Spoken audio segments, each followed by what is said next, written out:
임재범 박수 칠 때 떠난다. 가수 임재범이 데뷔 40주년을 맞아 은퇴를 선언했습니다. 공식 유튜브 채널에 장문의 글을 올리며 심장은 여전히 뜨겁지만 그 뜨거움만으로는 버티기 어렵다며 무대를 떠나겠다고 밝혔습니다.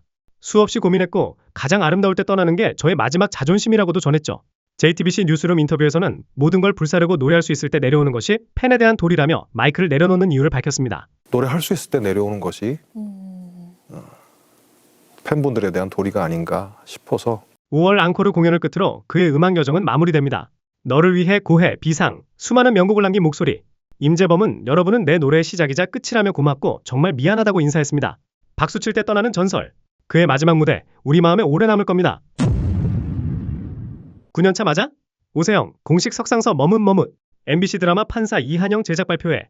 배우 오세영이 유독 긴장된 모습으로 시선을 끌었습니다. 캐릭터 소개에서부터 말을 잇지 못하고 너무 떨린다는 말만 남긴 채 고개를 숙였는데요.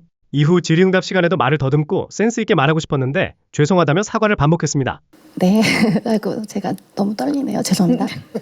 함께한 배우들은 격려와 미소로 분위기를 도왔지만 행사 내내 오세영의 말은 자주 끊기고 긴 침묵이 이어졌죠.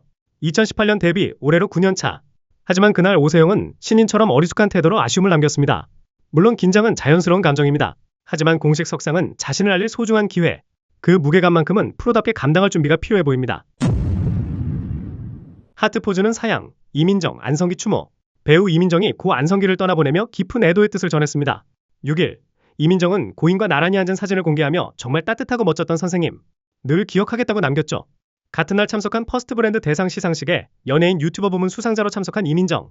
단정한 블랙드레스를 입고 포토월에 선 그녀는 평소와 달리 하트 포즈 요청을 정중히 거절했습니다.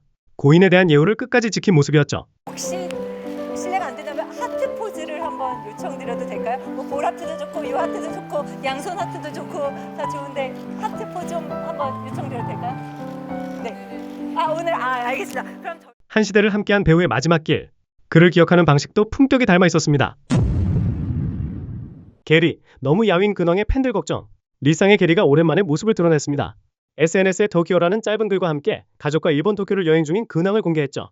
지하철에서 이동하는 모습, 카페에서 여유를 즐기는 모습, 쇼핑하는 장면까지. 일상적인 여행 사진이지만 시선을 끈 건 놀라울 만큼 달라진 외모였습니다. 헐렁한 옷 사이로 드러난 마른 실루엣, 볼살은 쏙 빠지고 얼굴선이 뚜렷해진 모습이었죠. 팬들은 건강 괜찮은 거냐, 예전 모습이 그립다는 반응을 보였습니다. 게리는 2017년 결혼 이후 방송 활동을 중단했고 20년 넘게 달리다 과부하가 왔다며 육아에 집중하며 긴 공백기를 가졌죠. 그 후 2020년 슈돌로 잠시 복귀했지만 다시 긴 침묵이 이어졌습니다.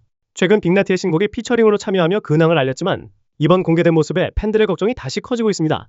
반가우면서도 낯설었던 근황. 과연 게리는 다시 대중 앞에 설까요? 흑백 요리사 윤남노, TN엔터 전속 계약. 요리하는 도라이 윤남노 셰프가 이영자, 김숙, 이찬원 등이 소속된 TN엔터테인먼트와 전속 계약을 맺었습니다. 이로써 본격적인 방송 활동에 시동을 걸었죠. 윤남노는 2016년 마스터 셰프 코리아로 처음 얼굴을 알린 뒤 2024년 넷플릭스 흑백 요리사 요리계급 전쟁에서 독보적인 캐릭터로 최종 4위를 기록하며 대중의 주목을 받았습니다. 요리하는 도라이라는 별명처럼 실력과 예능감 모두 탑급이었죠. 이후 백종원의 레미제라블, 정글밥2, 셰프의 이모집, 세트포유까지 2년간 16편의 예능에 출연하며 예능 블루칩으로 떠올랐고 현재는 냉장고를 부탁해에서도 활약 중입니다. 최근 4년간 몸담았던 레스토랑에서도 퇴사하며 섹시한 비스트로 돌아오겠다는 포부를 밝히기도 했죠. 셰프를 넘어 셰프 테이너로 도약한 윤남노. 이제 예능판에서의 존재감은 어디까지일까요?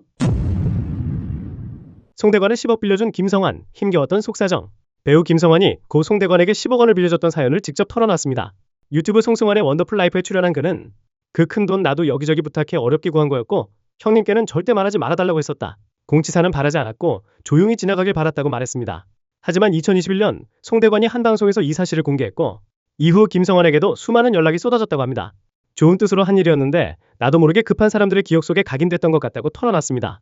물론 있으면 도와드린다. 하지만 못 도와줄 때 그 마음이 보통이 아니다. 그는 그런 순간이 여러 번 있었고 마음이 힘들었다고 말했습니다. 얼마나 힘들고 급하면 날 찾았겠나. 그건 고맙기도 하지만 거절해야 할 때 괴로움은 더 크더라. 김성환의 말엔 쉽게 털어놓을 수 없는 속내가 묻어 있었습니다. 비상계엄 망상 막았다. 모범택시 3 종영. 시즌 내내 짜릿한 사이다와 묵직한 울림을 안겨준 모범택시 3가 이재훈의 희생과 시민들의 연대로 거악을 막고 대장정에 막을 내렸습니다. 최종의 시청률은 13.3%, 최고 16.6%까지 치솟으며 2026년 최고의 드라마로 자리매김했죠. 이번 시즌의 마지막 미션은 비상계엄을 노리는 군 내부의 음모. 군인 도기로 변신한 이재훈은 상식을 짓밟는 권력 앞에 목숨을 걸고 맞섰고 시민들과 무지개팀의 연대가 그들의 야망을 막아냈습니다. 피해자를 위한 연민. 악인에 대한 분노, 동료들을 향한 애정까지. 새 시즌 내내 변치 않은 무지개팀의 팀워크, 다채로운 빌런, 영화 같은 연출은 한국형 시즌제 드라마의 새 기준을 만들었죠. 하나의 드라마로 대상 2관왕을 배출한 모범택시. 과연 다음 시즌으로 3관왕까지 가능할까요?